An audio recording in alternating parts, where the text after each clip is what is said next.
ګرانو لیدونکو السلام علیکم. ستاسو پام راړوم د نن ورځې تازه لنډو مهمو خبرونو ته. پیل له دفاع وزارت کوو.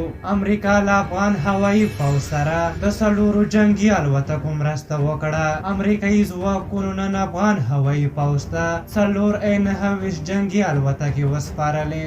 دفاع وزارت وایي دغه الوتکې د افغانستان د جغرافیې مطابق ښه نتیجه ورکوي. ولسمشر غني د ولسمشر غني د تازه حکم لمخې د پامیر پتنګ په مشرۍ د افغانستان ملي مالی صندوق چې د روان کال سور میاشت کې د ولسمشر په فرمان د مرستو ټولولو په هدف جوړ شوی و بیرته لغوه او د صندوق د فعالیت د بندېدو حکم شوی دی.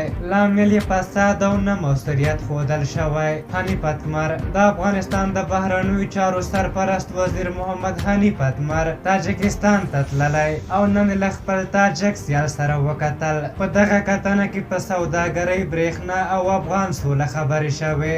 لغمان د ملي دفاع سرپرست وزیر اسدالله خالد، کورنیو چارو وزیر مسعود اندرابي او په افغانستان کې د بهرنیو ځواکونو عمومي قومندان سکاټ میلر د لغمان ولایت د امنیتي وضعیت د ارزولو لپاره دغه ولایت ته تللي وو. اسدالله خالد وایي دا به ښه وي چې د سولې خبرې پایلې ته ورسیږي، خو که طالبان د زور له لارې واک ته د رسېدو هڅه وکړي نو بریالي به نه شي. خالد زیاته کړه دوی د ارزښتونو لپاره جګړه کوي او افغان پوځ د دې وړتیا لري چې د دښمن پر وړاندې مبارزه وکړي. اسدالله خالد وایي هیڅوک د پاکستان یا بل هیواد په فرمایش د افغان پوځ د ماتولو کوښښ نشي کولی او دا خیالونه د عملي کېدو وړ نه دي.